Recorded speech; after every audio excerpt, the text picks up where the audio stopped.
are ready for Chapter 4 in our story, The Genius Files. Chapter 4 is titled Home Sweet Home. For a minute or two, the twins knelt in the sand, catching their breath, clearing their heads, and trying to comprehend what just happened to them. Except for a few seagulls that were circling overhead, the beach was empty, and nobody had seen them land.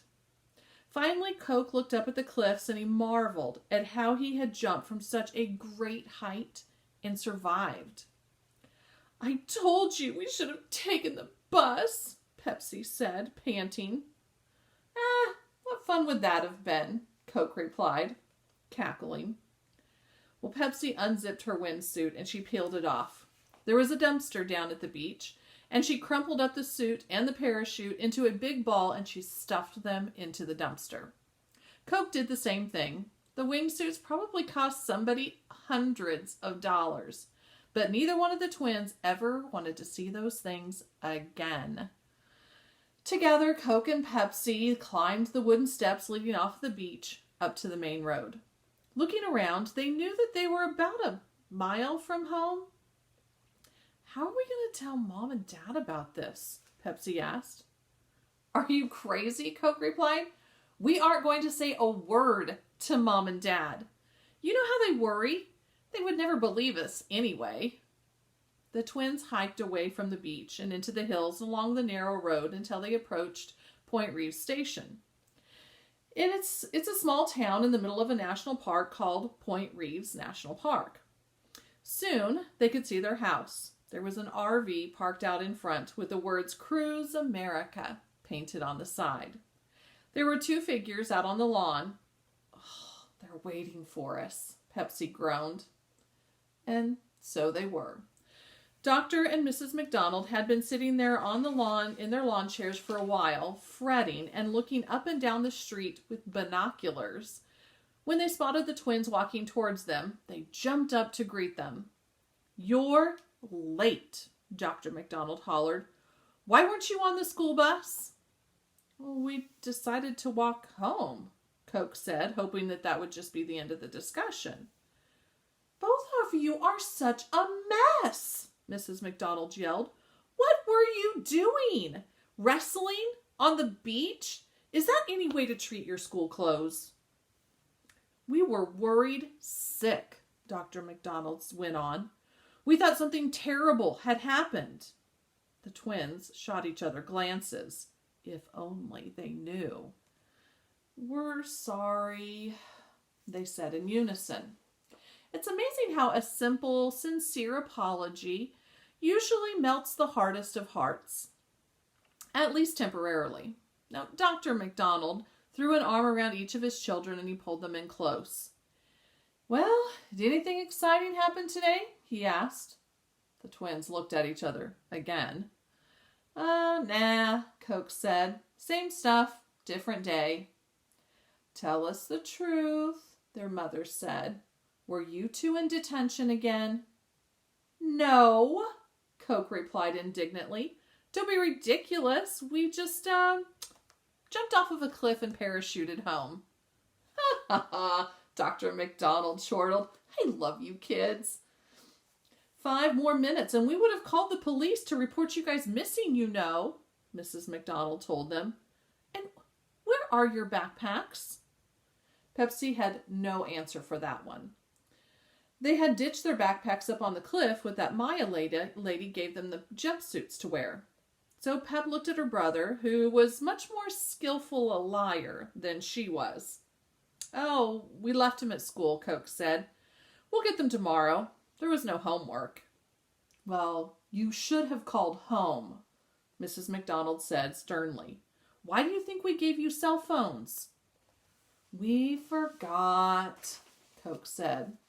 When in doubt, "we forgot" can get you out of a lot of troubles. It may make you look like you're an airhead, but it's better than admitting the real reason you did something dumb. "You two would forget your heads if they weren't screwed around your necks," Dr. McDonald said. "Actually, Dad, our heads aren't screwed on," said Coke. "They're attached with tendons and ligaments and muscles and that sort of things. If heads were screwed on, it would be just a simple matter to do head transplants. Dr. McDonald just shook his head. Kids. He was the kind of man who was organized almost to the point of obsession. Everything in his office was tidy, efficient, labeled, and filed alphabetically, chronologically, and in numerical order. He took great pride in the fact that he could put his fingers on just about any piece of paper he needed within seconds. It was inconceivable to him why his children lacked this essential human trait. They must have inherited a scatterbrain gene from their mother, he assumed. Now, Mrs. McDonald had prepared an early dinner while the twins showered and they changed their clothes upstairs. Her husband's professional life revolved around the serious study of American history, but her interests were different. Mrs. McDonald was the founder and the only employee of Amazing But True. It's a web-based magazine that was devoted to odd facts and, some might argue, useless information. Every day, almost 1 million people click on the website to learn, for instance, that the total surface area of 2 human lungs would just about fill a tennis court, or some other piece of trivia. Neither one of the McDonald's parents made a lot of money, but Mrs. McDonald's income from the Amazing But True was more than the salary that Dr. McDonald earned teaching history at the university. And because of this, when tough family decisions needed to be made, it was usually Mrs. McDonald who called all the shots. She rang the little bell that she kept in the kitchen, and the rest of the family charged down from the second floor. Spaghetti was on the table. Any anger that Mrs. McDonald had about her children coming home late from school was gone. She heaped meatballs onto everybody's plate. "So, are you kids excited about our trip?" she asked after they had all dug into their food. "We should be somewhere in the Midwest by next week for your birthday. And you know, we're going to go all the way to Washington, D.C. by the 4th of July for Aunt Judy's wedding." In all of the excitement, Coke and Pepsi had almost forgotten that in 2 days, after school got out, that for summer vacation, they were leaving on a driving vacation that would take them nearly 3,000 miles across the United States and then back. "I can't wait," Pepsi gushed. It was a little bit too much enthusiasm than was necessary. In fact, she was dreading the trip. At home, there was always new clothes that needed to be tried on, and text messages from her friends that needed to be replied to, and videos and TV shows that needed to be watched, and websites that needed to be surfed. "It'll be good for you kids to see the Mount Rushmore and the great national parks and the Lincoln Memorial," said Dr. McDonald. "All those things that you learn about in school, but you never get to see with your own eyes." "Ooh, that reminds me," Mrs. McDonald said. "You will never believe what I found out today. Do you know what they have in Cawker City, Kansas?" "What?" everybody said. "The largest ball of twine in the world," Mrs. McDonald told the family. "Some guy spent years rolling twine in his garage to create this ball, and now it's gigantic. And you can see it on our way west." Coke glanced over at his sister Pep to see if she was giggling. Their mom always got excited when she heard about some new oddball place that she could put on her Amazing But True.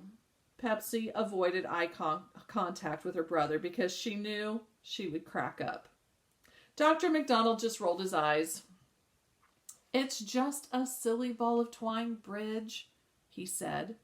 He had shortened Bridget to Bridge on their very first date, and he'd been calling his wife that ever since. "It's not just any ball of twine, Ben," Mrs. McDonald shot back. "It's the biggest one in the world." "It's twine," Dr. McDonald argued, even though he knew from experience that arguing with his wife was a waste of time. "It's not the bloody Grand Canyon or Mount Everest. It's a ball of string." "Well, I must see it with my own eyes," she replied simply, and that was the end of the discussion. Dr. McDonald just shook his head. One of the things that had attracted him to his wife on their first date was their mutual interest in history. It was only later that he realized that her interest in history was of the history of nonsense. Weird places, meaningless facts, and strange people. Enormous balls of twine. Coke knew about the ball of twine in Kansas. In second grade, he read about it in the Weekly Reader. He remembered that it was almost 9 tons. I should probably mention right here, in fact, that Coke McDonald remembered just about everything he has ever seen or experienced. The school psychologist tested him and told Coke that he had an eidetic memory, or a photographic memory. In his mind, he could see just about any image he'd ever seen with his eyes. In second grade, Coke had mentioned that the periodic table, or he had memorized the periodic table of elements all the way down to lucerium. And he did it without even trying. Okay, we'll go see the silly ball of twine if that makes you happy, Dr. McDonald said grumpily. Now, Coke had a theory to explain grown-ups, as he did for just most things in life. In his view, babies are born with a specific number of brain cells, which waste away and die off as people get older. So by the time you reach 30, and certainly by the time that you are reaching your 40s, most of your brain cells are gone. This explains why grown-ups do and say the things that they do. To back up his theory, in third grade, Coke did a school research project involving music. He made a list of all of the greatest composers in history, from Beethoven to the Beatles, and then he tracked when they wrote their very best music. Irving Berlin wrote his very first song, Alexander's Ragtime Band, when he was just 23 years old. The Beatles made Sgt. Pepper's Lonely Hearts Club Band, their most innovative album, when John Lennon was 27 and Paul McCartney was 25. Beethoven started going deaf at 31, and Mozart was composing minutes at age 5 and was dead at 35. Almost as a rule, composers created their finest works in their 20s. There was a severe drop-off by age 30. This, to Coke, was proof that the human brain deteriorates by the time people become parents, which explains why parents are so weird. They essentially are operating on an empty skull full of dead brain cells. The spaghetti hit the spot. The rest of dinner conversation was all about their cross-country trip. They would be heading out in 2 days after their last day of school. It was Dr. McDonald's view that all Americans should travel cross-country at least once in their lives. You can't see America by flying over it, he told his family. You've got to hit the open road, breathe in the fresh air, explore the country like the pioneers did. We'll be like a modern-day Lewis and Clark expedition. Did Lewis and Clark have an RV? Asked Coke, smirking. Well, maybe we'll be like a modern-day Donner Party, Pepsi remarked. Very funny, said Mrs. McDonald. The Donner Party consists of a group of families from Illinois who tried to get to California by 1846. They got caught up in early winter snowstorms and ran out of food, and they were forced to resort to cannibalism to survive. Pepsi found the Donner Party fascinating. If we had to eat one of us, she said, holding up a meatball on her fork, which one of us would you eat? Oh, I would eat Dad, Coke replied. He weighs the most, so he'd have the most meat on him. But it's mostly fat, Pepsi countered. Mom would be more tender. Are you calling me fat? Asked Mr. McDonald. That is sick, Mrs. McDonald said. No Donner Party talk at the dinner table. The dishes were cleared away and the table was sponged off, and Dr. and Mrs. McDonald went upstairs and began packing for their trip, leaving the twins downstairs to load the dishwasher. Hey, do you remember that lady in the red suit that we met at the top of the cliff? Pep asked her brother. Yeah, Coke replied. Her name was Maya. Well, do you think she's dead? Both the twins shuddered at the thought. Maybe, Coke said. I remember that she said right after the dart hit her in the neck. TGF. Oh yeah, what do you think that means? Thank God it's Friday, Coke guessed. But today's Thursday, Pepsi told him. It has to mean something else. Beats me, he replied. It's probably nothing. Those bowler dudes in the golf carts probably weren't even after us. Maybe they were just trying to get somebody else. And that's the end of chapter number 4.